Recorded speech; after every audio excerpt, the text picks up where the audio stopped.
ये कहानी है दिल्ली शहर की। पूरा शहर दहशत में था क्योंकि कुछ दिन से शहर में कुछ लाशें मिल रही थी। पुलिस भी हैरान थी, आखिर ये सब कौन कर रहा है। तभी पुलिस इंस्पेक्टर रुद्र को एक अनजान आदमी की कॉल आती है। सर, हरी चौक पर एक आदमी की लाश कूड़े के कचरे में पड़ी है। ठीक है, मैं भी आता हूँ। रुद्र कुछ और पुलिस कर्मी के साथ वहाँ पहुँच जाता है और वहाँ खड़ी भीड़ से पूछता है, मुझे किसने कॉल करी थी? तभी एक आदमी बोलता है, साहब, मैंने आपको कॉल किया था। अच्छा, तो तुमने लाश सबसे पहले देखी थी? हाँ साहब, मैं यहाँ से रोज कूड़ा उठाकर लेकर जाता हूँ। आज सुबह जब मैं यहाँ पहुँचा तो मैंने लाश देखी, तभी आपको कॉल कर दी। फिर रुद्र उस आदमी की बॉडी को फॉरेंसिक जांच के लिए भेज देता है।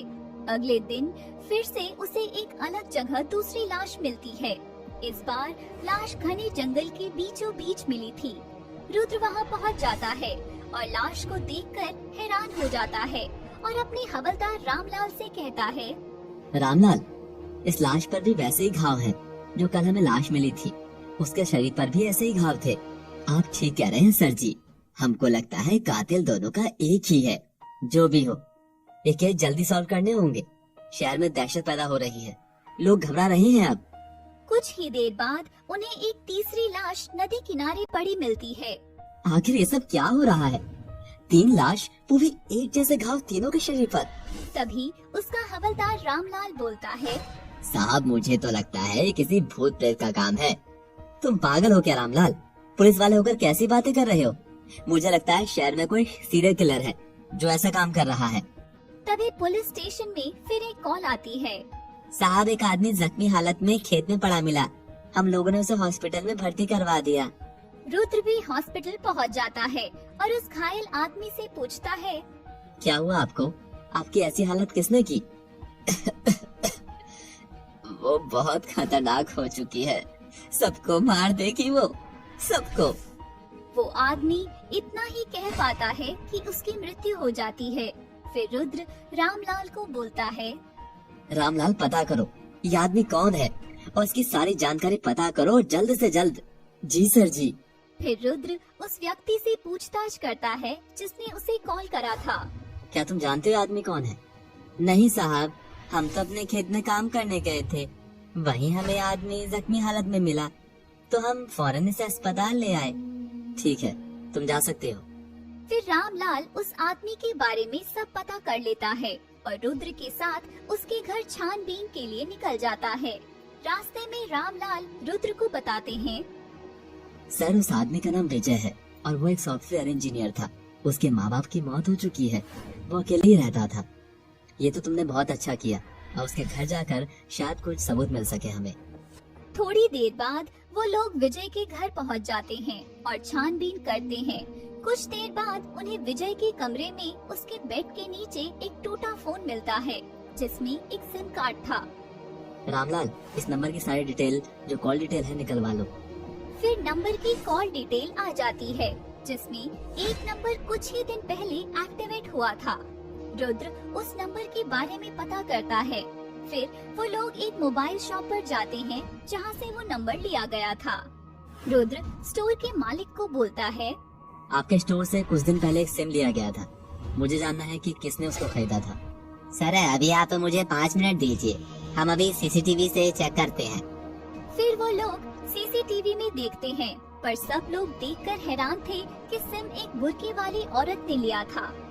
सर जी, केस सॉल्व हो गया। ये मर्डर एक लड़की ने किया था।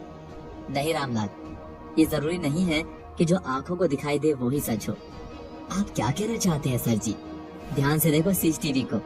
वैसे तो इसमें इस व्यक्ति ने बुर्का पहना है, परंतु उसके पैरों पर नजर डालो, इसने आदमी के जूते पहने हैं। तो क्या सर जी खूनी एक आदमी है? पता नहीं, कुछ समझ ही नहीं आ रहा। पहले उस आदमी की बातों से लगा कि एक लड़की कातिल है, पर अब इसे देखकर लगता है कि कातिल आदमी है। साहब जी, कैसे?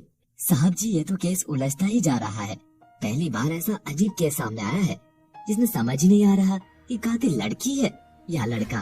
तभी वो लोग आगे की फुटेज देखते हैं तो उन्हें दिखाई देता है कि वो व्यक्ति एक ऑटो रिक्शा में बैठकर चला जाता है। फिर रामलाल उस ऑटो रिक्शा का पता करता है और रुद्र ऑटो रिक्शा वाले से पूछता है, कुछ दिन पहले तुम्हारे ऑटो में बुरखे में कोई व्यक्ति आया था जो पास के मोबाइल शॉप से बैठा होगा। तुमने उसे कहाँ छोड़ा था, कुछ याद है? साहब अब तो याद नहीं है, इतने लोग दिन भर ऑटो में सवारी करते हैं। ध्यान से याद करो, कुछ तो याद होगा तुम्हें। वो बुरखे में बैठी थी पास के मोबाइल शॉप से। हाँ साहब याद आया, उस सवारी को तो हमने पास के ही एक घर में छोड़ दिया था। फिर रुद्र और रामलाल उस घर में पहुंच जाते हैं जहां ऑटो वाले ने उस बुरखे वाले इंसान को छोड़ा था। उन्हें वहां एक बूढ़ी औरत मिलती है। क्या आप बता सकते हो कि ये घर किसका है? साहब ये घर तो पहले विजय साहब का था।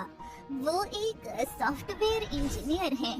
बाद में उन्होंने इसको बेच दिया। बेच दिया? क्यों बेच दिया और किसको बेच दिया? पता नहीं साहब, एक आदमी और उसके साथ एक औरत थी, उन दोनों ने लिया था इस घर को। अच्छा, कुछ बता सकती हो वो आदमी दिखने में कैसा था? साहब वो बहुत अजीब सा था। देखने में उसकी हरकत बिल्कुल लड़कियों जैसी थी। हमको तो विजय साहब ने ही काम पर रखा था, तो नए मालिक ने भी बिना कुछ पूछे हमें ही काम पर रख लिया। बस वो लोग एक ही बार आए थे इस घर में, तब से अभी तक नहीं आए। रुद्र ये सुनकर वहाँ से चल देता है। तभी रामलाल बोलता है, साहब मुझे लगता है वो आदमी ही कातिल होगा। जैसा इस बूढ़ी औरत ने बोला कि उस घर के मालिक की हरकत बिल्कुल सही नहीं है, मुझे लगता है वो ही कातिल है। नहीं रामलाल, बिना सबूत के कुछ नहीं बोला जा सकता कि आखिर कातिल कोई औरत है या आदमी।